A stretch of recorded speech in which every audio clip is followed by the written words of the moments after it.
Aleluia, louvado seja o nome do Senhor. Saúde, amada igreja, com a parte de Jesus Cristo. Amém, queridos?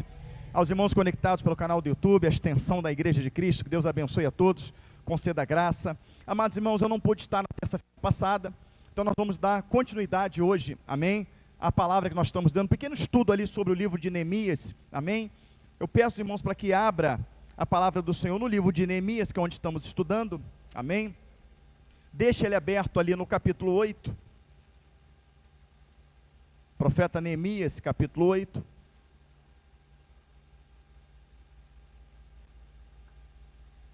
Se tiver dificuldade de abrir Neemias, você abre Salmos e vem voltando um pouco, que você vai encontrar logo Neemias, amém?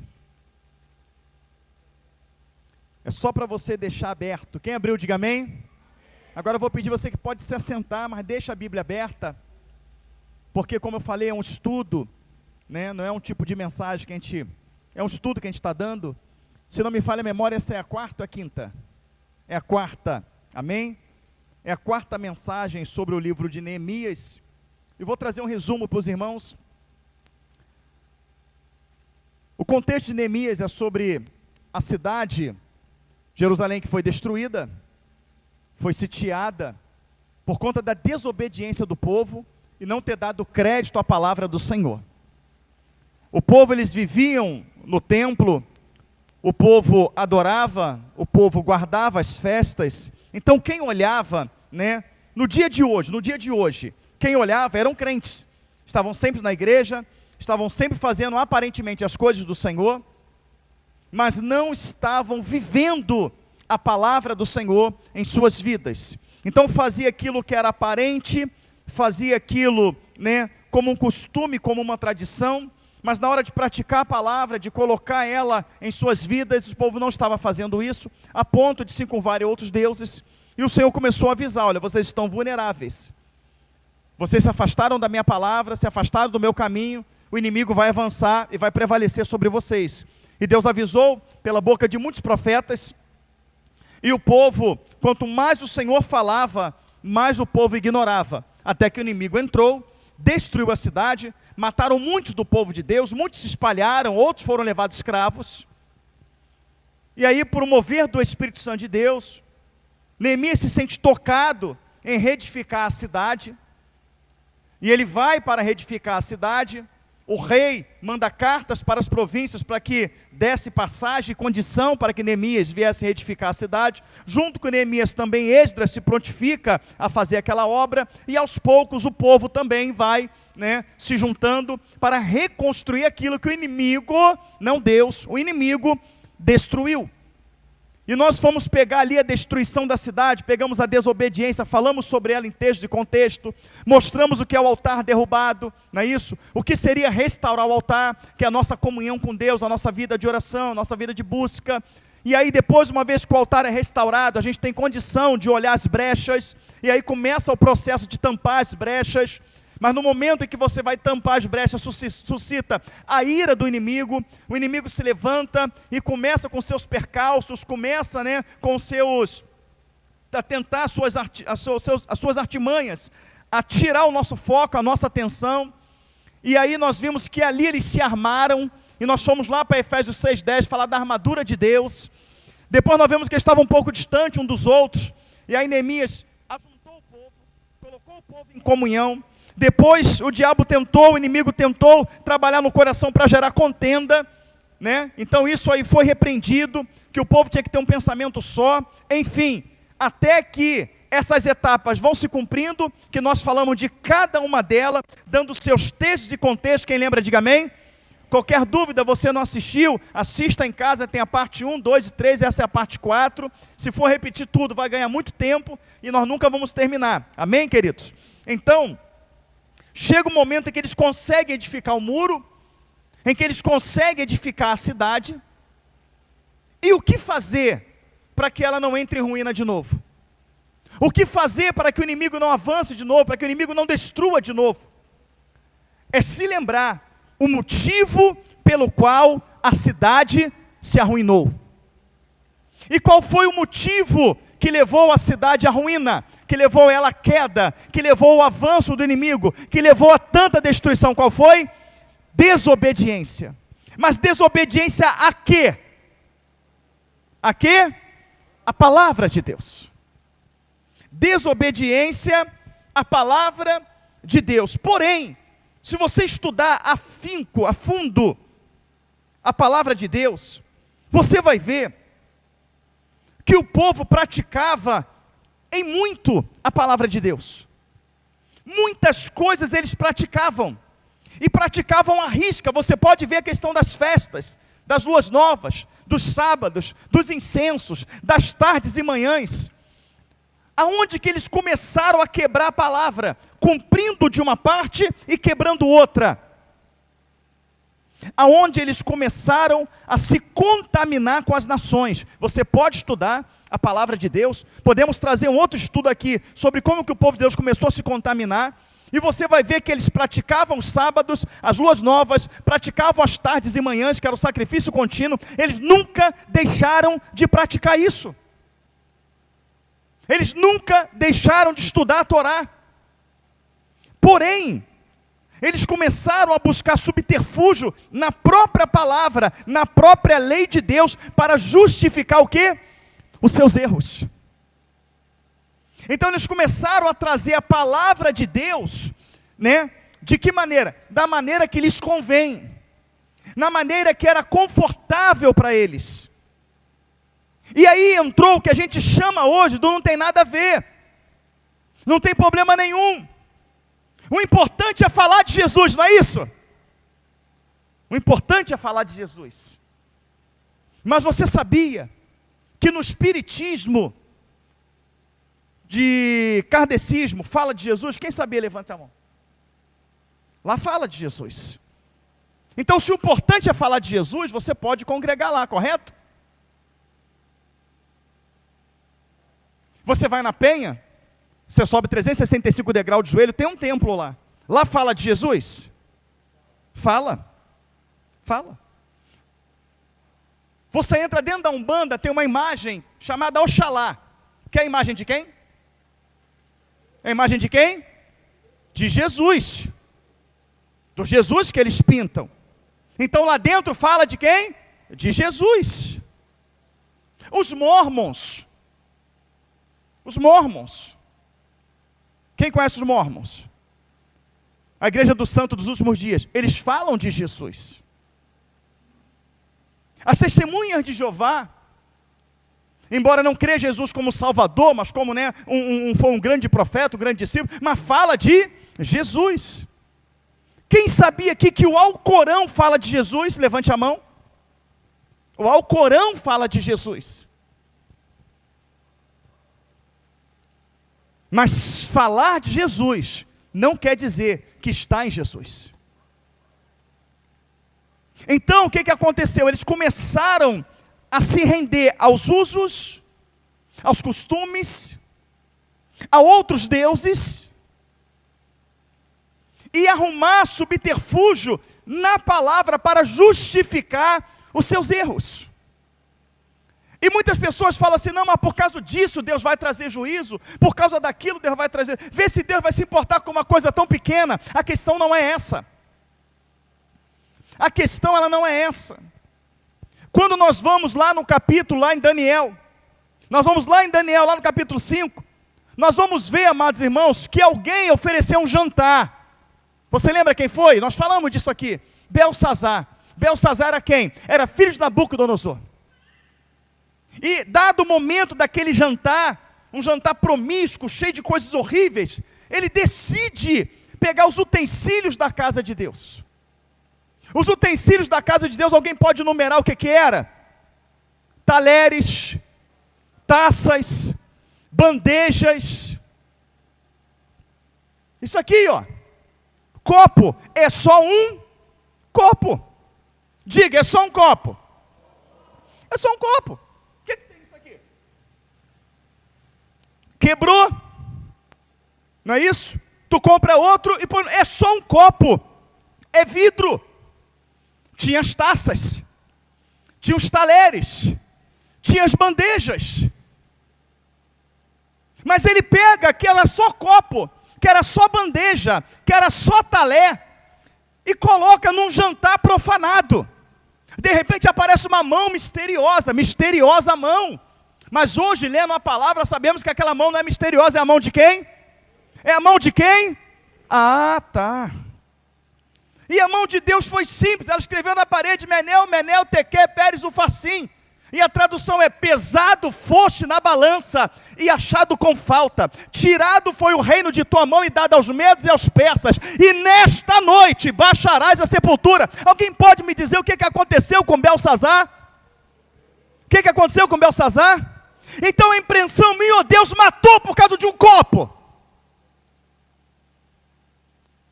Deus matou por causa de uma bandeja? Sim ou não?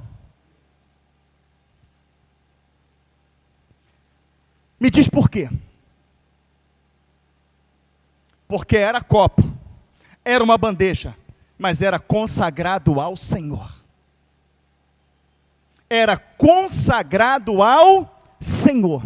Então, assim como o Senhor se manifestou pelaquilo que era consagrado a Ele, está mostrando na palavra de Deus, que quando você consagra algo a alguém, amém? Aquele alguém se manifesta. Então, no caso, o Senhor se manifestou, porque aquilo foi consagrado a Ele, carregava o nome dEle, amém? Carregava o nome do Senhor. Mas aí a Bíblia vai dizer, já no Novo Testamento, lá em Coríntios, que tudo que é consagrado a ídolos, é consagrado a quem? Tudo que é consagrado a ídolos, é consagrado a quem? A demônios. E aonde está o problema? Que se por causa de um copo, Deus se manifestou, porque era consagrado a Ele, significa também que quando você pega qualquer coisa consagrado a Satanás, e você bota aquilo dentro da tua casa, quem vai entrar lá? Quem vai entrar lá? Satanás. E quando Satanás entra, vai trazer para a sua vida maldição. Amém? É impressão minha, o Hebreus está dizendo que o Senhor mesmo ontem, hoje e eternamente. Diz que Ele mudou? Não. Então, Ele falou para Josué, primeiro para Moisés, e Ele continua com a promessa com Josué, ser inimigo dos seus inimigos, adversário dos teus adversários, e Ele fala para o povo, vou colocar um anjo aparelhado diante de ti, faça tudo quanto este anjo te mandar fazer. Não se desvie das suas palavras, nem para a direita, nem para a esquerda, e faça tudo quanto Ele te disser, não suscite a sua ira, porque desta maneira serei inimigo dos teus inimigos e adversário dos teus adversários. Então Deus seria inimigo dos inimigos deles e adversário dos adversários deles, se eles obedecessem o com letra maiúscula, anjo com letra maiúscula, do Senhor com letra minúscula. E nós dois sabemos que quando aparece o anjo do Senhor, tudo maiúsculo, está se referindo ao próprio Cristo no Velho Testamento. Tanto que aparece 3 anjos para Abraão, não é isso? 2 vão para Sodoma, um para. E o outro que para fala, posso ocultar do meu servo Abraão o que eu hei de fazer? Posso ocultar do meu servo Abraão? Anjo não tem servo, anjo serve. Então aquele ali é o Senhor. Amém? Aquele ali é o Senhor. Então lá em Josué, eles começam a vencer a batalha, começam a derrubar os inimigos, começam a obter vitória. Até que quando eles vão lutar com a cidade de Ai, com a cidade pequenininha, o que acontece? Eles tomam um pau, eles são envergonhados. Aí Josué vai cobrar de quem? Do Senhor. O Senhor disse que ia me dar vitória.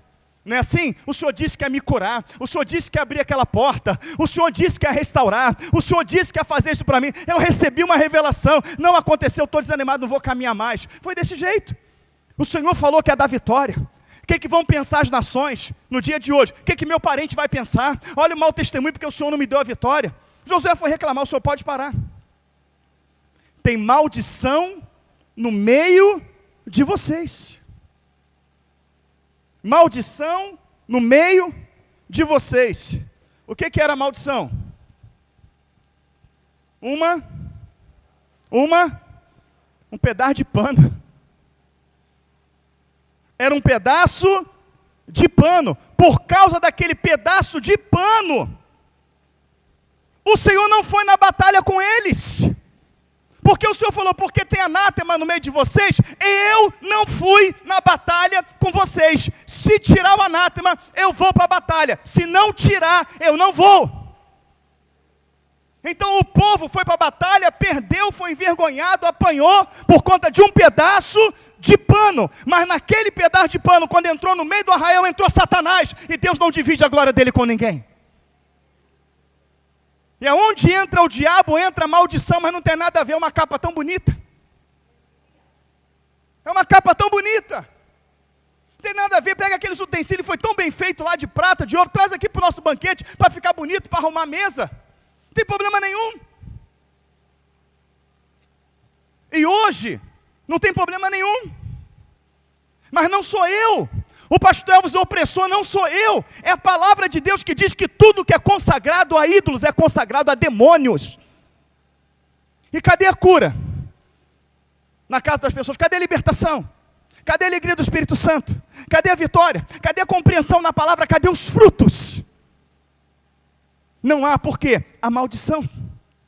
Então, do mesmo jeito que hoje, não importa o que você traga, não importa o que você mostra,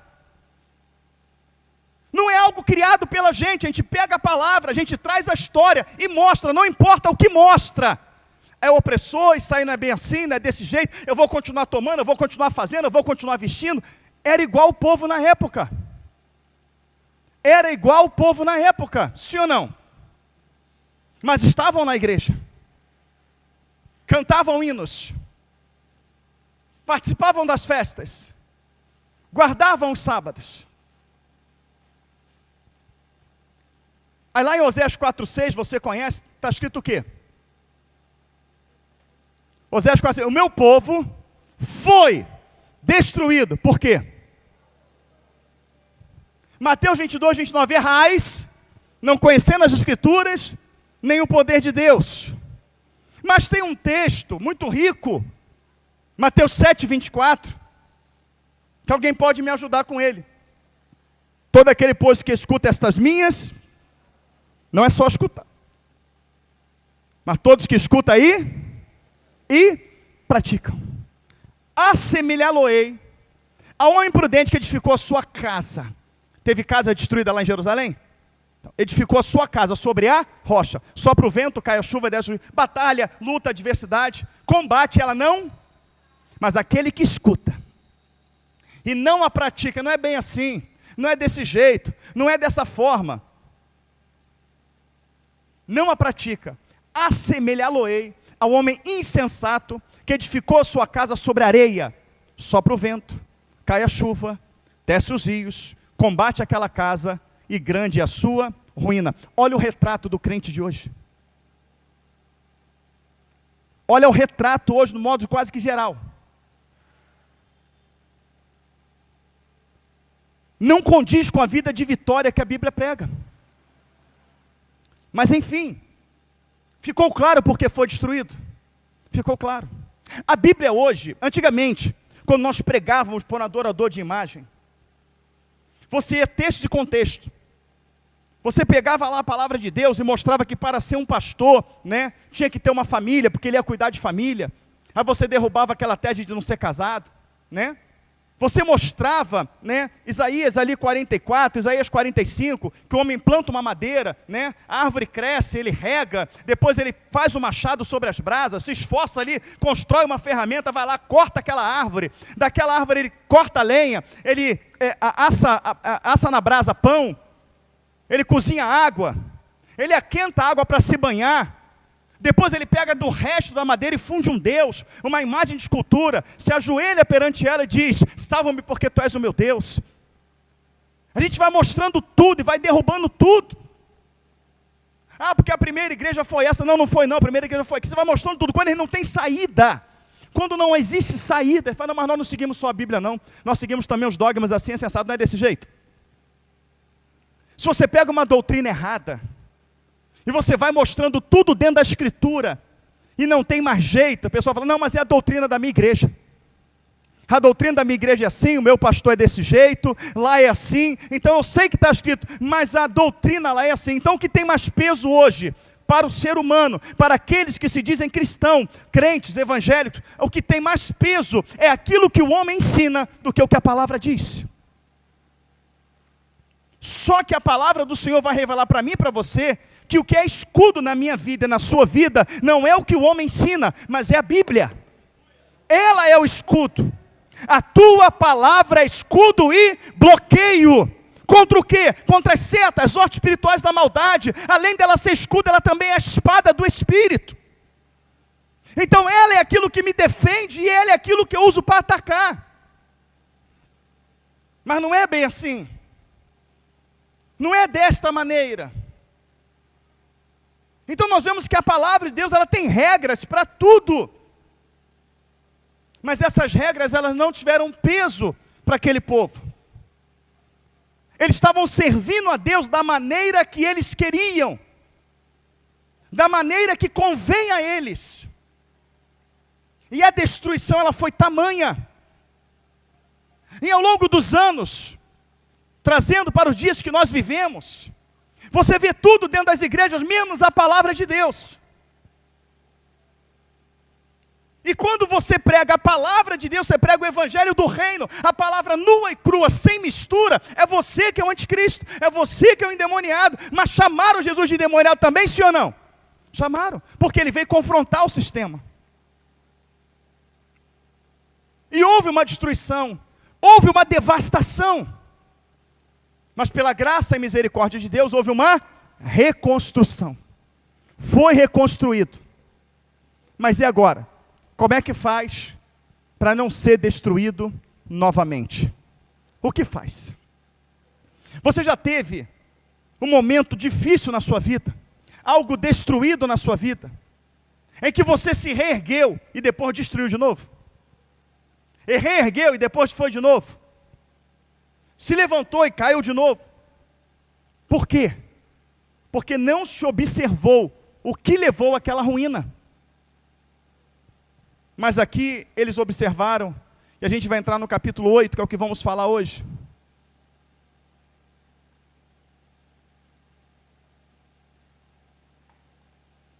Lembra que no capítulo 7, nós estudamos e vimos a conclusão das obras.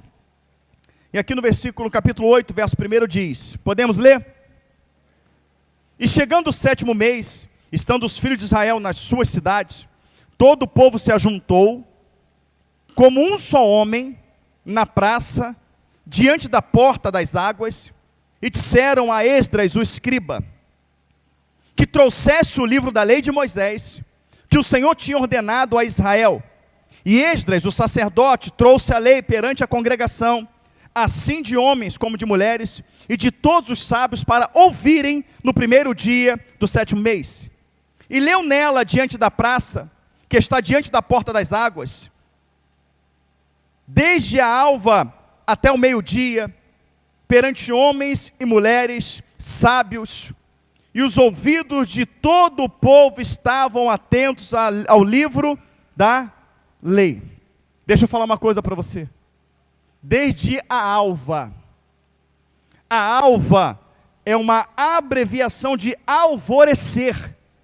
Significa o seguinte, que quando acordaram de manhã, ainda escuro ainda, e só aquele brilhozinho apontando no horizonte, a nuvem começando a ficar clara, isso é o alvorecer. Ainda na alta madrugada, se juntou todo o povo como um só homem. Nós vimos aqui que ele junta o povo, comunhão, se não tiver comunhão, Deus não opera. E eles eles ficaram em pé, e a palavra fala que todo o povo ficou ouvindo, não tinha um pio, não escutava uma mosca voando. Queridos, você pode ver, 4:30 da manhã, para 5, começa já a clarear, não é? Nós tivemos no mar esse dia, nós saímos 4 da manhã, quando botou o barco na água que foi sair já era 4:17, já estava clareando. Mas vamos colocar 5 da manhã, amém? 5, 6 da manhã, 7 da manhã, 8 da manhã, 9 da manhã, 10 da manhã, 11 da manhã, meio-dia. Na primeira etapa, eles ouviram a palavra do Senhor durante 7 horas. ininterrupta. Esdras, que não era somente escriba, mas também sacerdote, ele abre e começa a ler a palavra diante do povo. E você vai ver que isso aqui é extenso, isso vai tomar mais tempo. Ou seja, ele traz de volta para o povo a palavra do Senhor, a lei do Senhor. Ou seja, eu vou ler tudo para vocês de novo, para vocês não se esquecerem e vocês praticarem.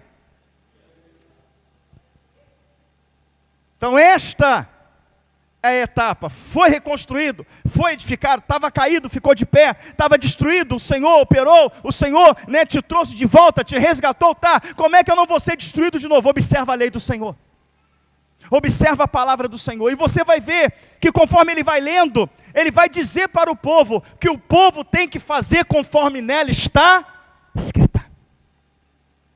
Agora, se você vê esta parte, conforme nela está escrito, fazei tudo conforme nela, aparece inúmeras vezes na Bíblia. Não se desvie da minha palavra, mas fazei tudo conforme nela está escrito. Em alguns textos diz, não se desvie dela nem para a direita e nem para a esquerda. O que você entende de fazer tudo conforme nela está escrito e dela não se desviar nem para a direita nem para a esquerda? O que você entende disso? Que é o que está escrito, sim ou não? A palavra do Senhor vai dizer em Apocalipse, que qualquer pessoa que acrescentar um ão, ou tirar um tio, já está condenado ao inferno.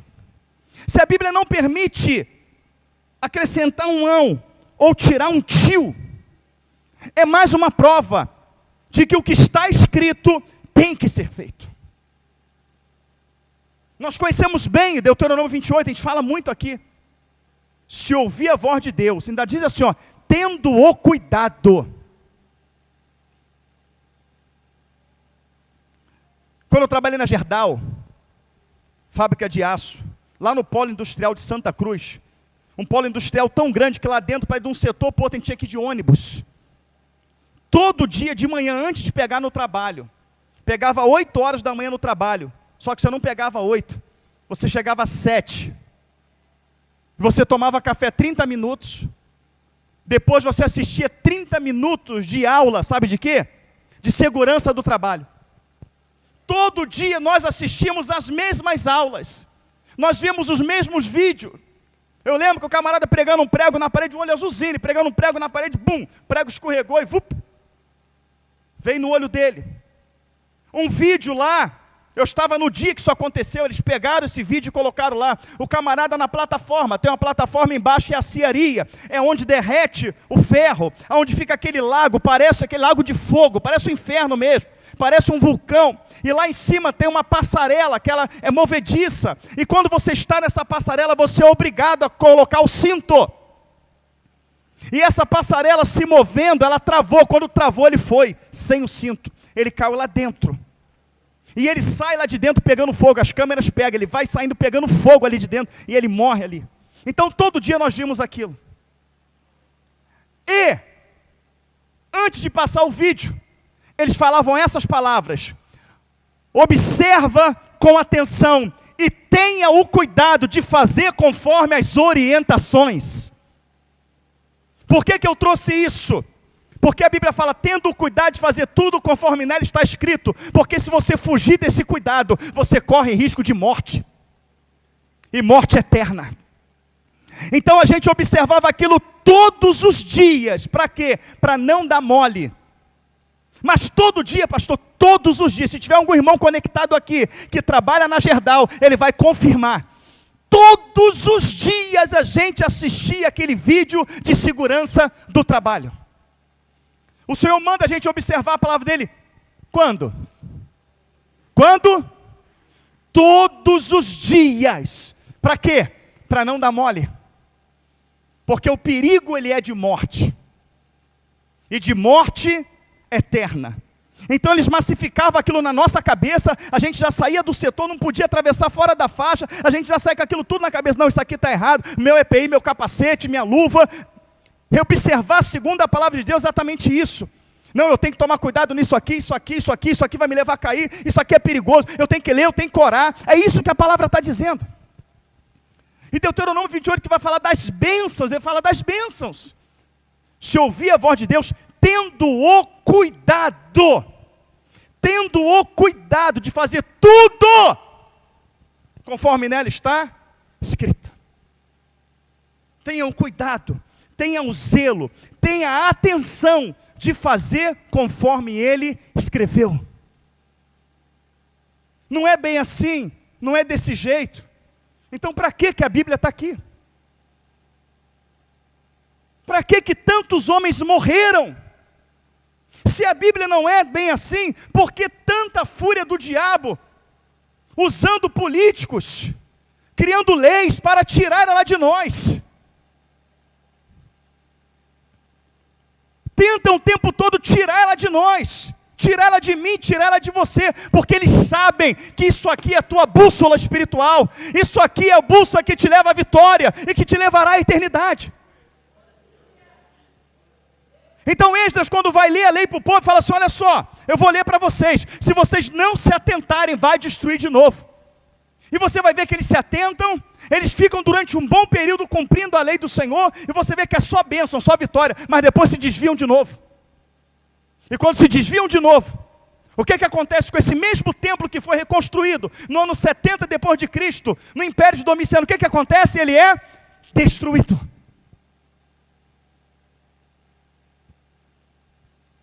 Então, amados irmãos, nós estamos a realizar uma grande obra.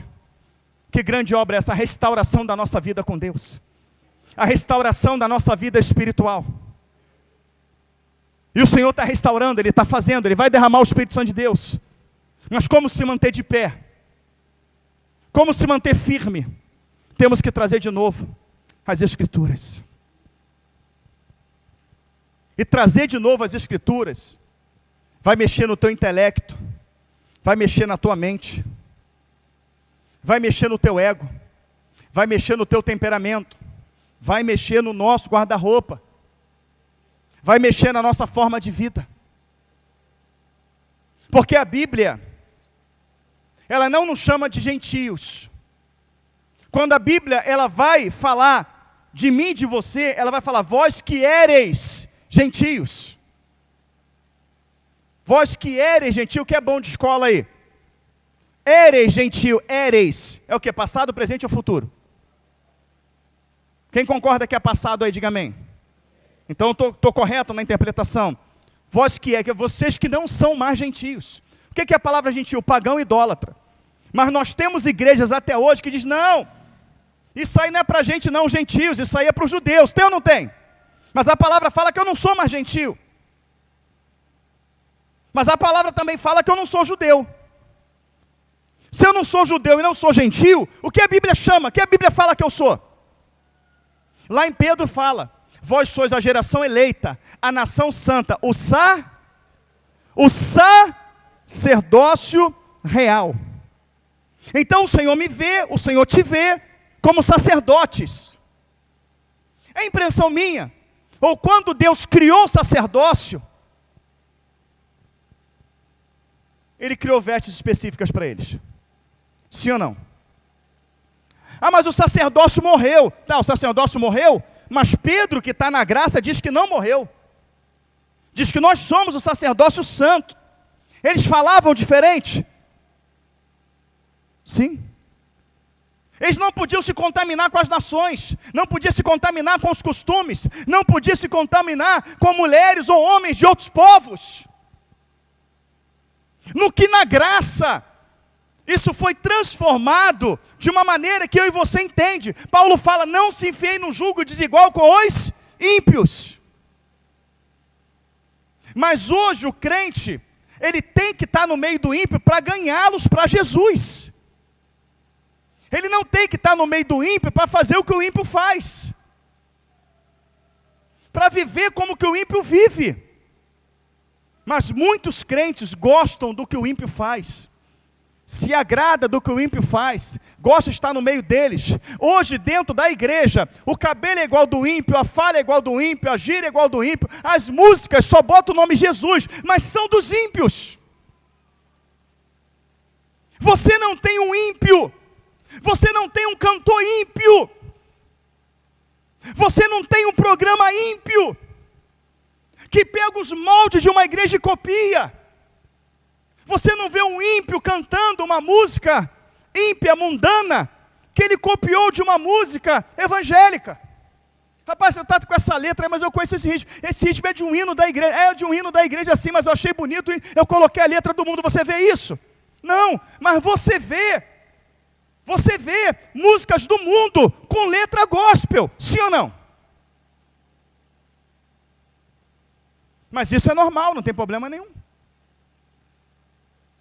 Mas a Bíblia diz que tem problema. A Bíblia fala que tem problema. Muito mais na graça do que na lei. Mas o errado é quem prega contra isso. Mas quem está pregando contra isso é a Bíblia. Nós temos o Senhor em Levíticos falando passo a passo do tabernáculo, sim ou não? E qual é a parte da criação do tabernáculo? Nós vemos púrpura, nós vemos vários tipos de linho, nós vemos a cor azul, nós vemos a cor branca, nós vemos a cor púrpura, que é um dourado, nós vemos prateado. Qual é a parte lá do tabernáculo que aparece a cortina preta? Qual é a parte? Tem no tabernáculo? Não. Vai na construção do templo, o Senhor vai falar da cor da cortina, vai falar de tudo. Tem o preto? Não, mas hoje pode ter. Mas entenda bem, se você botar um eletrônico gospel, se tu botar um funk gospel, se tu botar um sertanejo gospel, não vai combinar, irmãos, com esse fundo. Então, tem que botar o cenário da onde eles copiaram. E bota as paredes pretas, bota aquele globo colorido, bota a luz amarela, a luz branca, bota a fumaça. É assim ou não é, igreja? Quem frequentou a discoteca aqui? Hã? Quem? Pirâmide, que era, né? Não é isso? Pavunense, não é isso? Discoteca Help lá em Copacabana, Manel ia muito. Né? É, Tia Mary, Manel. É. E como é que era lá? Como é que era? Mas a decoração não identifica muito as igrejas. Ah, a senhora ia, né, dona Maria? Ah, agora tu vê, rapaz, lá, cabelo branquinho, ficava lá. Mas Jesus libertou, amém? Jesus libertou. Mas dança da garrafa não dançou não, né? Glória a Jesus, que bênção. Tu tem cara de quem não? Fábio não. Se tu foi escondido, Fábio. Porque tu é evangelho de berço. Foi escondido. Mas como é que era, irmãos? Se você, entenda bem, se você pegar qualquer igreja dessa hoje, com aquela iluminação, com tudo, aquele palco, tudo preto, e você tirar a placa igreja, e entrar ali dentro e fazer uma festa, fica idêntico a uma danceteria, sim ou não? Mas funciona, pastor. Está lotado de gente. Não importa, o importante é que está alcançando. Gente, não adianta você encher uma igreja e não ter céu para aquela igreja. Não adianta. Não, a gente tem que amar, a gente tem que abraçar, sim, a gente tem que amar, a gente tem que abraçar. Mas mostrar o evangelho que transforma. Mostrar o evangelho, amados irmãos, que transforma o caráter, intelecto, mente. Um evangelho que vai fazer você ter nojo do pecado e fugir dele. Isso não é pregado. Então significa que esses lugares estão levando dúzias de pessoas para o inferno. Mas não tem problema nenhum, pode. Quem aqui já foi na Marquês de Sapucaí? Quem? Confessa. Aí está ali assim. Samba era sinônimo de quê? Prostituição. Imundícia. Era ou não era? Bebida. Aquilo é terrível aquilo lá. Mas hoje, nós temos blocos de carnaval gospel. E na Bahia, lá no Pelourinho, lá na Bahia, aqueles carros, aquelas coisas, lá o pessoal defeca no chão, urina no chão, é aquela coisa toda. Mas hoje você vai lá no carnaval, tem o trio elétrico gospel, no meio do povo, a mesma coisa. Mas sabe por que isso? Tem uma justificativa. O Espírito Santo perdeu a capacidade de convencer. O Espírito Santo perdeu a capacidade de convencer, e o que aconteceu? Precisou da ajuda do homem. O Espírito Santo perdeu a capacidade de convencer da justiça, do juízo, do pecado, e ele foi lá: ô seu diabo, tudo bem? Eu posso copiar aqui a tua danceteria? Eu posso copiar o teu carnaval? Eu posso copiar o funk? Porque você leva tanta gente com esse ritmo, então de repente eu trazendo para cá, botando uma letrinha legal, eu vou trazer eles para cá também. Foi isso que aconteceu. Será que o Espírito Santo de Deus perdeu a capacidade de convencer da justiça, do juízo, do pecado? Será que o Espírito Santo ele abriu mão da santificação? Hein, igreja? Não, o Espírito Santo é o mesmo. Ele é Deus, Ele é o Senhor, Ele é santo, Ele é inculpável, Ele é irrepreensível. Ele não divide a glória dEle com ninguém. É o que usa a boca do Senhor e fala: se é Baal, serviu, se é o Senhor, serviu, mas não podeis cochear entre dois pensamentos. Mas aceitar tudo isso é dizer que o Espírito Santo perdeu a capacidade de convencer da justiça, do juízo, do pecado. Eu não tenho que estar aqui porque a igreja é legal, eu tenho que estar aqui porque Cristo morreu por mim. Eu não tenho que estar aqui porque tem festival, não. Eu tenho que estar aqui porque eu fui lavado e remido no sangue do Cordeiro. Igual teve um culto numa grande igreja, fizeram um grande congresso, lotado de gente, muito, mas muito jovem, de milhares, tudo preto, aquela coisa toda, tá na mídia aí. Aí quando acabou, no pátio da igreja, para segurar os jovens, o que tinha? Totó, sinuca, ping-pong, videogame, fizeram tudo, os jovens saíram daí: que legal, joga popó, sinuca, ping-pong. Mas na minha época, irmãos, quem aqui tem mais de 30 anos de evangelho, levante a mão. Irmã Cláudia tem mais alguém? Ninguém mais? Ninguém aqui tem 30 anos de evangelho lá atrás? Na nossa época, no culto jovem, o culto acabava. Quando os cultos jovens acabavam, a gente não levantava do banco para ir embora não, sabe por quê? Porque a gente estava de joelho chorando: Senhor, que maravilha, que poder, que unção. A gente abraçava um ao outro, continuava orando: vai pastor, a gente não vai embora não, vamos ficar aqui. O pastor: tudo bem, eu fico aqui com vocês. Era assim os cultos jovens. Ninguém saía para jogar ping-pong, para jogar totó, para jogar sinuca, não. A gente ficava quebrantado, o Espírito operava, o Espírito transformava, jovem se convertia, era assim.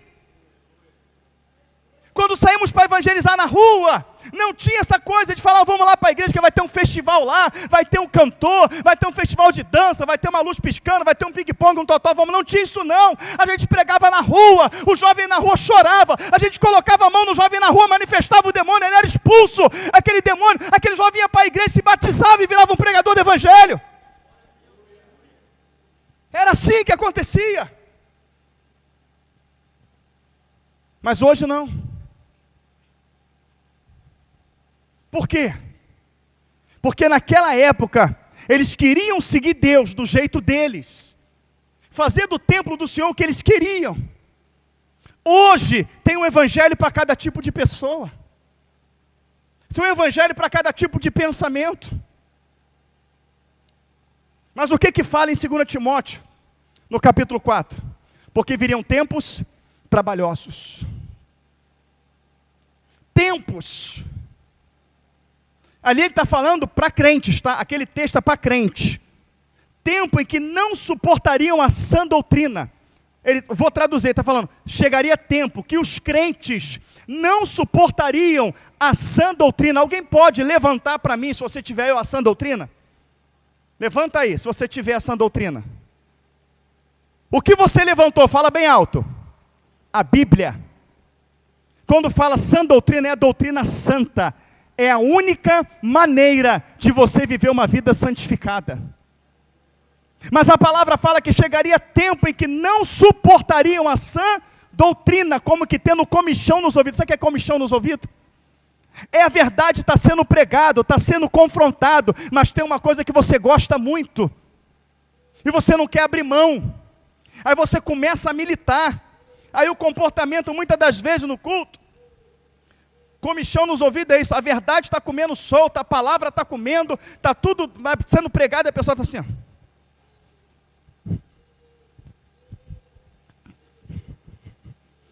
Comichão nos ouvidos. É assim ou não é?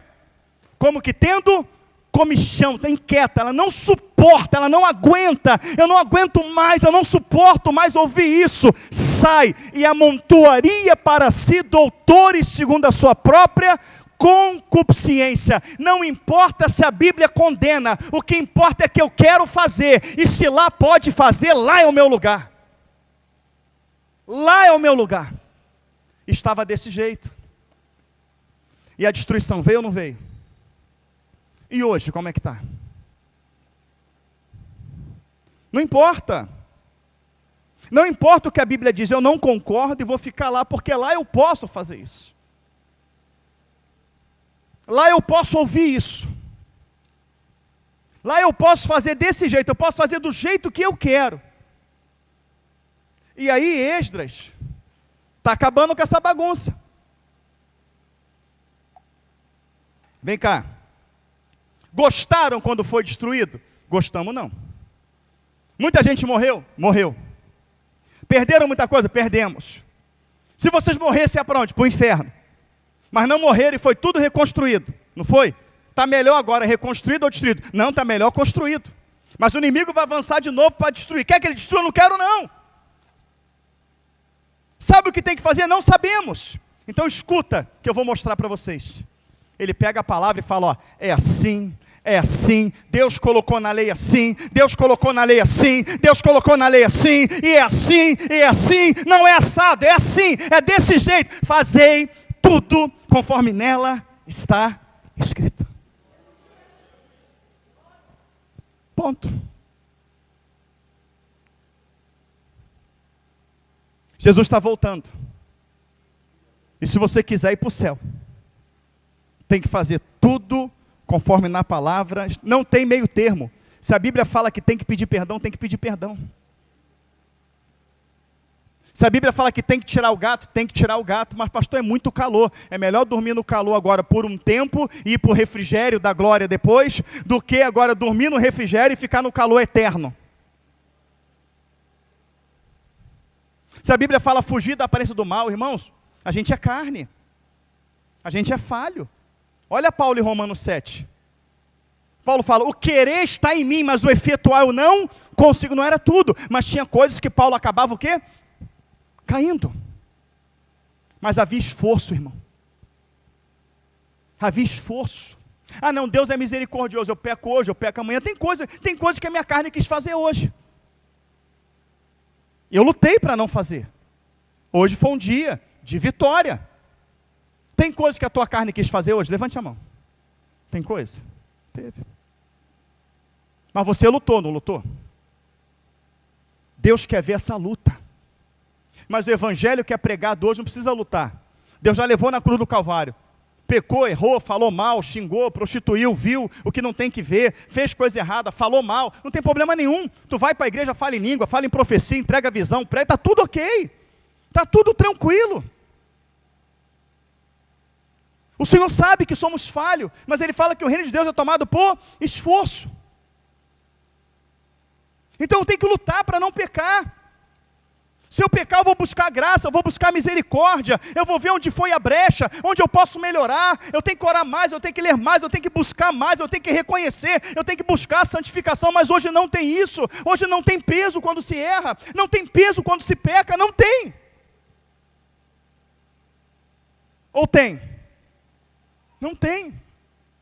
Quando o evangelho era pregado, porta estreita, evangelho da cruz, arrependimento, céu, inferno, e eu errava. Eu me lembro uma vez, que eu cheguei no trabalho, e o colega que trabalhava comigo, falou, rapaz, eu tenho uma coisa para te mostrar. Eu falei, mesmo, nem maldei. Ele meteu a mão no armário e já abriu logo uma Playboy, aqui quem saiu na capa. Rapaz, garoto novo, 16 anos de idade, na puberdade. Eu vi aquilo ali, rapaz, foi igual o filme do Roger Herbert, que ele abre a boca, a língua cai, o olho... Falei, meu Deus do céu. Falei, rapaz, não posso ver isso não. E tu é crente, né? Tu é crente, tu é Bíblia, né? Tu é Bíblia, né? E veio, me perturbou, eu cedi. Eu vi, rapaz, bonitona, meu Deus do céu, Senhor. Era dia de culto. Eu fui para a igreja, sentei lá no último banco. E a mensagem, ó. Rapaz, com 5 minutos de igreja, eu comecei a chorar lá atrás, e chorava mesmo. Chorando, e dobrei o meu joelho ali, orei, falei, Senhor, me perdoa, Senhor, aquela coisa toda, e chorando o culto todo. E o pastor, tal, que inferno, você tem que vencer, militar contra a tua carne e tal, aquela coisa toda. O papai pegou comigo pelo pescoço, ele só tapão, pum, pum. Como um pai que ama um filho, eu lá atrás chorando. Quando acabou o culto, todo mundo indo embora, o pastor deu assistência, eu lá atrás chorando. Ele veio e botou a mão no meu ombro, falou, o que você fez? Quer conversar comigo? Eu falei, eu vi uma Playboy, pastor. Eu vou para o inferno, pastor. Eu não queria, mas botou, fui fraco, meu Deus, o culto, Deus falou todo comigo. Falou, Deus falou contigo porque Ele te ama. Ele falou contigo porque tu já sentiu o peso do pecado. Porque tu veio aqui, se humilhou, você chorou, Jesus te ama. Mas que sirva de exemplo, que você tem que buscar mais, que você tem que orar mais, você tem que ser exemplo no seu trabalho, você tem que resgatar as pessoas do seu trabalho. Passou um tempo, irmão. Aquele rapaz que me mostrou a revista, eu ganhei ele para Jesus. E ele é um cristão, um servo do Senhor até hoje. Até hoje ele é um servo do Senhor. Marcelo, o nome dele. Até hoje ele é um servo do Senhor. Mas foi porque eu fui confrontado com a palavra. Eu senti o peso do pecado. Deus usou a boca do pastor para me exortar. E eu não me perdi, eu estou aqui pregando a palavra de Deus. Antigamente você era preparado para aceitar a repreensão. Antigamente você era preparado para entender o Salmo 23. O Senhor meu pastor, nada me faltará, deitar-me faz em verdes pastos, guia mansamente as águas tranquilas, prepara uma mesa perante mim, prepara uma mesa perante mim na presença dos meus inimigos. Ele fala assim, olha, unge a minha cabeça com óleo, o meu cálice transborda, a tua vara e o teu cajado me consolam. Ele está dizendo, a tua correção. A tua vara, por que o pastor usava a vara? A ovelha estava tranquila, a ovelha chegava na beira do abismo, ele chegava do lado de cá e pum, na ovelha, doía, mas ela não morria. Doeu, mas ela não morreu. Mas hoje, não pode usar o cajado não. Não pode, deixa morrer. Não usa o cajado, deixa cair no abismo, deixa se precipitar, deixa ir para a droga, para a prostituição, não é isso? Deixa ir para o sistema, deixa fazer tudo errado, deixa. Aí Êxodo está falando, ó, desse jeito não. Escuta aí, vocês precisam escutar. Junta todo, fica todo mundo calado, escuta, e Êxodo foi ali, ó. Foi falando, foi falando, foi falando, foi falando, foi falando. A primeira sessão, de 5 a meio-dia. Irmão, vou falar uma coisa para você. O culto hoje acaba 9h30. 9h30 o culto acaba. 9h40, se passar, daqui do púlpito dá para ver tudo. Já é ou não é? Começar o culto 7h30, tu começa o culto 7h30, tem meia dúzia. Aí no decorrer do culto vai chegando todo mundo. Então para chegar, pode chegar atrasado, mas terminar tem que terminar na hora. Terminar tem que terminar, né? O negócio não, mas chegar pode chegar 8, pode chegar, não tem problema. Claro, a gente sabe que tem trabalho, tem trânsito, Mas às vezes passa 10 minutos, 5 minutos, aquele desespero para acabar o culto. Aí aquele desespero, tá vendo, porque tem que pegar, não sei o que lá, acaba o culto, irmão, tem uma jantinha, opa, acabou a pressa. O táxi espera, o Uber espera, tudo espera. Irmãos, a verdade tem que ser dita. Não que não seja maravilhoso, é maravilhoso estar aqui, mas a pressa acaba. Vai fazer um culto, vai fazer um estudo, precisa de 10 minutos a mais, de 15 minutos a mais. Você vê que pessoa, amém, glória a Deus, continua, mas tu vemos que entra em desespero. Mas você vai fazer uma festividade na igreja, é um aniversário da igreja, é um banquete depois, é meia-noite, tem gente na igreja, sim ou não? Meia-noite. Então quando tem festividade consegue pegar o Uber tarde, mas quando tem um culto não pode pegar o Uber tarde. Essa dificuldade que a gente coloca para as coisas de Deus tem que cair por terra. Tem que cair por terra. Ó, se pegar eu, Cristiano, que gosta muito, Luan, né? Mas quem que gosta aqui? A Mauri, falar para a gente assim, ó, vamos falar que a gente não tem um compromisso amanhã, não tem. Rapaz, o fulano está com um barco grandão, ele vai sair amanhã para a pescaria 4 da manhã. Que hora tu está lá no barco, Luan? 3:30. Eu nem durmo. Nem durmo. E tu, Cristiano? E tu, Mauri? Estou falando de mim, irmão. Fui lá para o pastor Wellington, minha esposa estava lá. Pastor, vamos sair amanhã 4 da manhã. Eu encostava 5 minutos, levantava, olhava a hora. 3 horas da manhã eu estava lá na porta, lá esperando. Deu 4, 4:10, 4:20, 4:30. Eu falei, pô, Wellington, não vai. Porque dependia do barco, e não foi. Passei a noite acordado. Ah, amanhã vai. Foi outra noite acordado, nós fomos. Mas por que que há esforço para acordar de madrugada para pescar e não há esforço para acordar de madrugada para orar? Por quê? Por que que quando a gente faz um churrasco, uma festa, a gente fica conversando horas em pé? A gente fica horas em pé. Já reparou quando está no churrasco, numa festa? Tu fica 3, 4 horas em pé ali, em pé. Em pé. Mas se tiver que ter um período de oração, aquele período de oração está em pé aqui clamando, depois 20 minutos começa a sentar um, senta outro. É assim ou não é? É ou não é, irmãos? Não há esforço para as coisas de Deus. Entenda que o que eu estou falando para os irmãos, eu me enquadro nisso. Falei da pescaria, eu falei de mim. Isso tem que ser mudado. Teve um irmão que chegou para mim hoje, você não sabe quem é. Ele falou, irmão, eu fiz um detalhezinho na Bíblia, eu peguei um versículo na Bíblia, e só coloquei a metade dele em prática, eu vou botar outra metade, a minha vida mudou. Irmão, a minha vida fez assim, e eu só coloquei a metade do versículo em prática.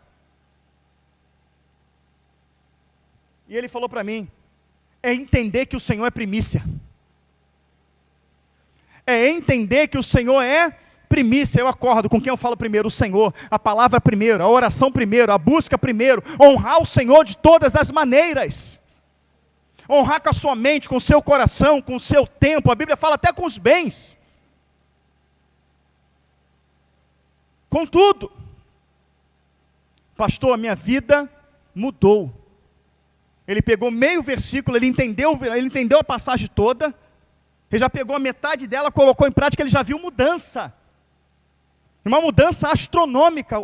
A Bíblia funciona, queridos. E o que Esdras está fazendo em meio à destruição daquele povo? Você observa que no livro de Esdras, nós vemos Josué, filho de Zosadaque. E vimos Zorobabel, filho de Satiel. Vimos ou não vimos? E vimos que eles estão lá em Ageu, que o contexto de Ageu é o contexto de Neemias e a edificação da cidade.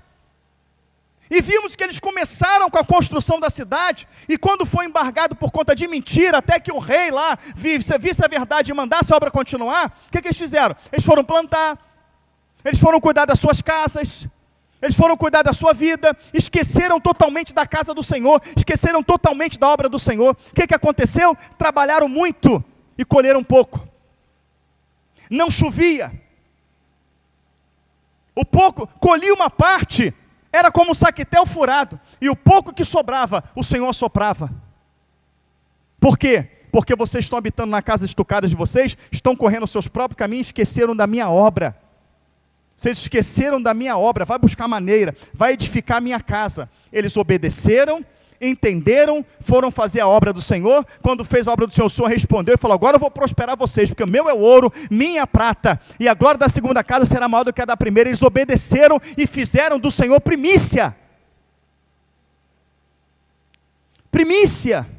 Porque o Senhor não estava... O que está em primícia hoje é o meu trabalho, é o seu trabalho.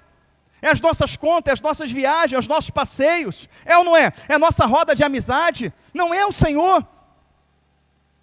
Quanto tempo passamos nas redes sociais, no nosso celular, e quanto tempo passamos para o Senhor? O quanto a gente se esforça para conseguir uma casa melhor, um carro melhor, um passeio, uma coisa, e quanto a gente se esforça para ter um entendimento melhor da Escritura, para ter uma intimidade com Deus, um relacionamento íntimo. Quanto que a gente se esforça para isso? E aí Neemias está trazendo isso. Esdras. Ó, se distanciaram, né? Atropelaram a lei do Senhor, destruiu tudo. O Senhor, por graça, reconstruiu. Agora tem que seguir o que está escrito. A gente vai para casa e lê. Não, peraí, senta aí, eu vou ler para vocês. E ele começa a ler. Ele vai lendo, vai lendo, vai lendo, vai lendo. Vamos ler aqui comigo. Versículo 3 do capítulo 8, só vou encerrar.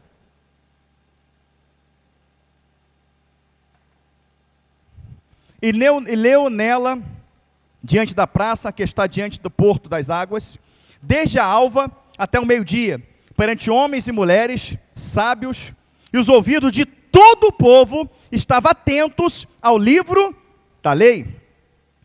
E Esdras, o escriba, estava sobre um púlpito de madeira, que fizeram para aquele fim. Estava exatamente como eu estou aqui, irmãos. Em um púlpito, falando para a multidão, pregando não, ele só estava lendo a palavra de Deus. De madeira que fizeram para aquele fim, e estavam em pé junto a ele, a sua mão direita, Matitias, Semá, Anaías, Urias, Ilquias, Manseias, e a sua mão esquerda, Pedaias, Misael, Malquias, Hassur, Rasbadana, Zacarias, Mesulão. E Esdras abriu o livro perante os olhos de todo o povo, porque estava acima de todo o povo, e abrindo ele, todo o povo se pôs em pé. É muito comum, naquela época, quando se abria os livros da lei, era uma reverência, o povo ficava de pé, amém? Eles ficavam lendo lá, deixa eu ler aqui onde está, 6. E Esdras louvou o Senhor, o grande Deus, e todo o povo respondeu, amém, amém. Antes deles ler as escrituras, cantaram um louvor, o povo deu amém, amém. Levantando as mãos, inclinaram-se e adoraram o Senhor com o rosto em terra. Olha, por quê? Reverência total, amém? A Deus. E Jessuá, apareceu Jessuá de novo aqui, ó. Jessuá lá de Ageu, ó. E Bani, Serebias, Jamim, Acube, Sabetel, Rodias, Maassés, Quelita e Azarias, Josadabe, Ramã, Pelaias e os levitas ensinavam ao povo a lei, e o povo estava no seu posto. Eles estavam fazendo o quê? Ensinando o povo. O que? Revistinha de escola bíblica dominical, livro de autoajuda, técnica de coach. Eles ensinavam o quê? A lei. Por isso que nesse lugar a gente só ensina a Bíblia. Não tem outra coisa aqui, é só a Bíblia. Versículo 8, e leram o livro da lei de Deus, e declarando e explicando o sentido, faziam que, lendo, se entendesse. Ou seja, o povo não entendia, mas eles leram e explicaram. E a partir deles ter lido para o povo e ter explicado para o povo entendeu. Você entendeu porque tem pastor? Você entendeu porque o Senhor coloca lideranças na igreja para poder ensinar? Você entendeu porque tem as tias da criança? Porque tem pais que diz que a salinha das crianças é passatempo. Não é passatempo não, elas estão aprendendo a palavra de Deus lá dentro, porque as tias são capacitadas pelo Senhor para ensinar. E é o que temos feito, está errado, vamos consertar. A Bíblia fala assim, olha o amor de Deus, olha a graça, olha a misericórdia. Mas se você pegar hoje, ensinar e confrontar o que está errado, a sua cabeça rola. Você é perseguido, você não presta mais. Mas olha o que eles estão fazendo, não é a mesma coisa? Estão ensinando. Essa parte aqui é maravilhosa, é o 8 que eu li agora. E leram o livro da lei do Senhor, na lei de Deus, e declarando e explicando o sentido, faziam que lendo se entendesse.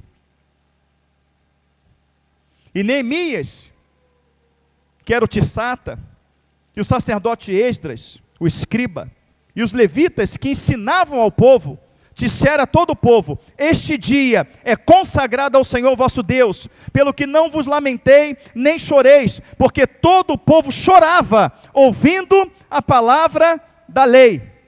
É bom explicar isso aqui. O couro estava comendo, a madeira cantando na espinha, e o povo começou o quê? Chorar, irmão. Toma, o povo, ai, meu Deus. O pecado estava sendo confrontado. Aleluia. O pecado estava sendo confrontado. E aí, Neemias, e o sacerdote Esdras, e os escribas e levitas que ensinavam o povo, eu estou lendo 9, disseram a todo o povo: este dia é consagrado ao Senhor vosso Deus, pelo que não vos lamenteis nem chorei, ou seja, é dia de repreensão, é dia de conserto, então tem que se alegrar, tem que glorificar, porque o Senhor está trazendo o conserto, Ele está trazendo a correção, não é para vocês se lamentar, não é para vocês glorificar, é para vocês glorificar. Versículo 10, disse-lhe mais: ide, comei a gordura, bebei as doçuras, enviai porções aos que não têm nada preparado para si, porque esse dia é consagrado ao nosso Deus, portanto não vos entristeçais, porque a alegria do Senhor é a nossa força, a alegria do Senhor é a nossa força. O povo estava triste, mas o Senhor estava alegre, porque o povo estava triste porque estava sendo corrigido, confrontado pelos seus pecados, e Deus alegre porque o povo estava dando ouvidos, porque o povo estava aceitando. Então ele está falando: olha, essa postura de vocês, de ficar, de ouvir, de se render, por mais duro que esteja sendo, por mais que eu esteja confrontando vocês, por mais que o pecado está sendo denunciado, vocês estão ouvindo, vocês estão aceitando, e o Senhor está se alegrando. Então se alegra, porque a alegria do Senhor, a nossa força é. A alegria do Senhor, a vossa força é. E os levitas fizeram calar todo o povo, dizendo: calai-vos, porque este dia é santo, por isso não vos entristeçais. Então todo o povo se foi a comer e a beber, e a enviar porções, e a fazer grandes festas, porque entenderam as palavras que lhes fizeram saber.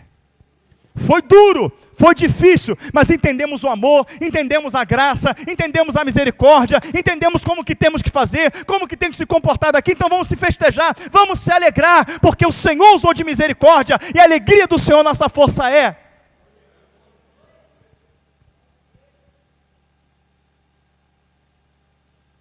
Unge a minha cabeça com óleo, o meu cálice transborda. A tua vara e o teu cajado me consolam. Ou seja, eu amo a sua correção. Mas hoje não pode corrigir. Hoje corrigiu. A gente vai continuar corrigindo, irmão. Porque foi para isso que o Senhor nos chamou. Quando nós vamos para Hebreus, ele diz assim, ó: não desmaieis, lá em Hebreus 12, não desmaieis, quando pelo Senhor for corrigido. Por que filho há que o pai não corrija? Porque o pai corrige e açoita o filho que ama. Está fora do caminho, vai tomar uma cajadada. Mas a cajadada não é o pastor que dá, é o Senhor. Eu não conheço. Eu conheço um pouco, mas não conheço o coração da vida da minha esposa, a vida da minha filha. A minha filha toda hora eu chamo, sento com ela. Ontem foi um dia. Fala com o papai. Tem alguma coisa para me contar? Está escondendo algo? Não, papai, tá tudo tranquilo, está tudo tranquilo. Falei para ela, Deus revela o oculto, ela, e o escondido. Falei, sou teu amigo, fala comigo. Tem algum candango? Tem alguém já sondando? Fala com o papai. Não, pai, não tem não. Então eu não sei, mas o Senhor Ele sabe todas as coisas. Então a gente conhece um pouco a nossa casa, amém? Mas você não me conhece. Eu não conheço você. Eu não conheço as tuas fraquezas, eu não conheço as tuas lutas, não conheço a tua dificuldade. Mas eu sei que tu tem dificuldade como eu. Eu sei que você tem falhas como eu. Eu sei que quando você peca, você se entristece como eu me entristeço. Mas irmãos, tem alguém que conhece o íntimo do nosso coração, é Deus. É o Senhor. Ele nos conhece no profundo. A palavra fala que Ele nos cerca, que Ele nos conhece. Tem uma parte estremecedora no Salmo 139. Para onde me irei da tua face, para onde fugirei do teu espírito? Não tem para onde fugirmos. Então, quando alguém chega na igreja, eu não sei a tua vida, eu não sei o que você está fazendo, eu não andei com você no dia a dia, eu não vi com quem você conversou, o que você viu, eu não vi a tua vida com a tua esposa, com o teu marido dentro de casa, eu não vi, mas de repente a gente abre a boca aqui e confronta exatamente o que você está vivendo. Quem foi que confrontou? O pastor que não conhece a sua vida, que não te viu, ou o Senhor que vê todas as coisas? E por que o Senhor te confrontou? Porque Ele quer te expor? Não tem como Ele te expor, porque você está sendo confrontado, Ele sabe o que você fez, mas ninguém mais sabe. Tu está caladinho, tu está quietinho, e só ouvindo a mensagem, ainda fala assim com a cabeça, ó. Ainda fala assim, amém, Senhor, amém, mas sabe que é para você. Então quem está do lado não sabe que é você. Mas Ele está corrigindo, Ele está falando, para te expor, para te envergonhar, não. Para falar para você, olha só, eu sei que a tua carne está gostando, mas puxa o freio de mão, ainda dá tempo.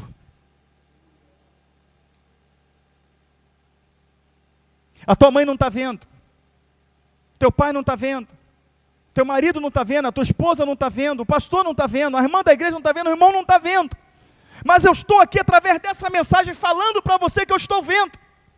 Mas enquanto você pode ouvir, eu posso te repreender, eu posso te açoitar, eu posso te exortar, para que você venha se consertar, mas naquele grande dia, se tu subir assim, eu não poderei fazer mais nada, a não ser te condenar.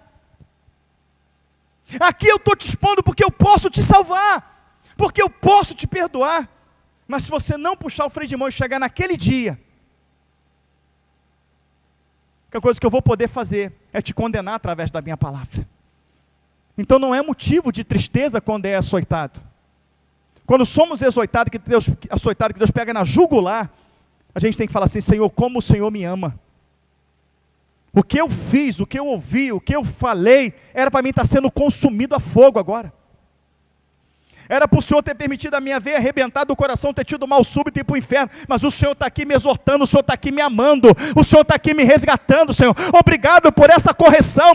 Obrigado, Senhor, que mesmo na minha falha o Senhor se lembrou de mim. O Senhor está olhando para mim nesse culto, Senhor. Tem um monte de pessoa na igreja, mas o Senhor está falando comigo que errei. Ninguém me ama como o Senhor me ama. Era assim que a gente via correção antigamente, irmãos. Era desse jeito quando éramos corrigidos. Era desse jeito, a gente se alegrava, o pastor virava a gente do avesso, mas a gente se alegrava, por quê? Porque o pastor não sabia, logo sabíamos que era o Senhor falando. A gente fala, que amor é esse? Que amor é esse? Mas o Senhor, Ele vai demonstrar um amor por Ele enquanto estamos aqui. Porque depois que partimos da eternidade, vai seguir o juízo. E Esdras está chamando o povo à responsabilidade das Escrituras. E você vai ver que não vai dar tempo, mas eu prometo que na próxima terça-feira fecha, porque tem pouquinho a se falar. Você vai ver que o que vai acontecer depois, que isso aqui é feito, que o povo é chamado à responsabilidade da Escritura, vai vir uma festa. E essa festa, ela vai ser comemorada por 7 dias. Aleluia. 7. Vem um período de 7 dias difícil aí. De 7 dias proféticos. Então você vai ver que todo o preparo de reconstrução, todo o preparo de armadura de Deus, foi para preparar o povo para esses 7 dias. Mas incrivelmente, são 7 dias de festa, Edgar. Mas a festa mesmo só acontece no último dia. Porque no primeiro dia, Delfim, no segundo dia, no terceiro dia, no quarto dia, no quinto dia, no sexto dia, eles vão ter que sair de casa. Vão ter que armar tendas. Vai ter que viver no alento. Vai ter que viver fora de casa, fora da zona de conforto, e isso não é bom. Mas eles vão fazer, tem um propósito que a gente vai falar, e no 7º dia é a festa do tabernáculo. Aleluia. Toda a preparação é para se preparar para os 6 dias e o 7º final. Toda essa preparação que o Senhor está dando é nos preparar para os 7 dias que vai vir, os 7 anos finais da tribulação, em que vamos ter que sair da nossa zona de conforto, em que vamos ter que habitar no mesmo lugar, aprender a suportar uns aos outros, ajudar literalmente uns aos outros. E no dia final, todas aquelas tendas que estavam armadas se reúnem todos em um só lugar. Todas as igrejas espalhadas sobre a face da terra, que se prepararam e com verdade buscam a Cristo, vão se congregar e habitar no mesmo lugar, no tabernáculo celestial. Esse estudo acaba no livro de Neemias, falando do arrebatamento da igreja e da grande tribulação. E tudo que estamos estudando, aleluia, nessas 4 mensagens que foi dada, e vai encerrar terça-feira que vem com a 5ª, nada mais é do que o Senhor nos preparando para esse período que está por vir, para que no último dia da tribulação a gente venha tabernacular com Ele, naquela grande festa, naquele grande banquete, aleluia. Mas tem um preparo, há um preparo, e o preparo final foi reerguido. E se derrubar de novo, não vai dar tempo de levantar. E como não vai dar tempo para levantar, vocês já vão entrar na festa dos 7 dias, já vão entrar nela, tem que ser na palavra, para que você chegue no final desses 7 dias, vocês venham tabernacular. Então, irmãos, chegamos no momento que o Senhor está nos colocando de pé. Se aceitarmos isso aqui, não dá tempo mais de voltar atrás. Não dá tempo mais de cair. Você vai ver que quando ele sai daqui, começa a preparação da festa dos tabernáculos, e vamos estudar sobre tabernáculo semana que vem, é lindo, é maravilhoso, e vai fechar a mensagem, amém? Só queria mostrar que isso aqui é a preparação para o que está por vir, que o Senhor nos abençoe em nome de Jesus. Passar a palavra para o pastor Jorge, amém, queridos?